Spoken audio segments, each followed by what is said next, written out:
HAMISH RUTHERFORD Last updated 1517, September 24, 2017. Winston Peters speaks to media outside the Duke of Marlborough Hotel in Russell on Sunday. As financial markets prepare for weeks of coalition negotiations, focus will be on trying to decipher Winston Peters' bottom lines for the economy. In the days leading up to the election, as political polls showed, National appeared to have established a lead. The New Zealand dollar liked it and rose steadily, ANZ chief economist Cameron Bagri said. "We're in what was the odds-on scenario," Bagri said, with New Zealand First holding the balance of power, but National in the strongest position to form a coalition government.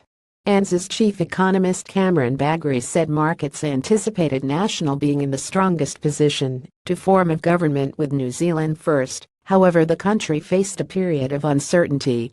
Currency and interest rate markets were likely to remain steady in the short term due to the expectation of stable policies, Bagri said. However, the talks may not run smoothly because of opposing viewpoints in key areas, which could create volatility. Read more. Can National and New Zealand First bridge the gap over New Zealand Super? Fundamentally, they opposed to National on some pretty major issues in regards to direct investment and migration, Bagri said, adding that Peters has some interesting ideas about what the Reserve Bank could or should be doing. Kirk Hope, chief executive of Business, said lowering immigration levels may have the greatest impact on provinces which were struggling to find skilled workers. New Zealand First has long pledged to slash migration numbers, which have been running at record levels for more than 2 years, helping boost economic growth which has been low on a per-person basis. Peters has also promised to tighten rules on foreign investment. Although migration levels are showing signs of peaking, generally economists are forecasting migration will slow down gradually under current settings. While National has sought advice on very minor changes to the Reserve Bank's operating model, New Zealand First's reforms are far more broad. Economist Shami Billy-Cub said the political mood was moving towards more restrictions on immigration.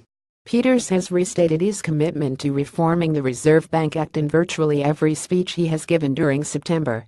New Zealand First has consistently pledged to put far greater focus on controlling the exchange rate, adopting what he claims will be the Singapore model of monetary policy to bring down the strength of the dollar to make export sectors more competitive.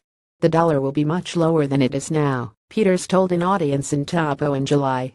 Peters has also publicly criticized National's handling of TPP negotiations and described the deal as a corporate protection racket which challenged New Zealand's sovereignty. Kirk Hope, chief executive of Business, said he hoped National would not give ground on trade negotiations, warning that industries such as beef could lose major markets if New Zealand is excluded from the TPP. Hope also warned that New Zealand First's pledges to slash migration levels could frustrate his plans to promote regional development.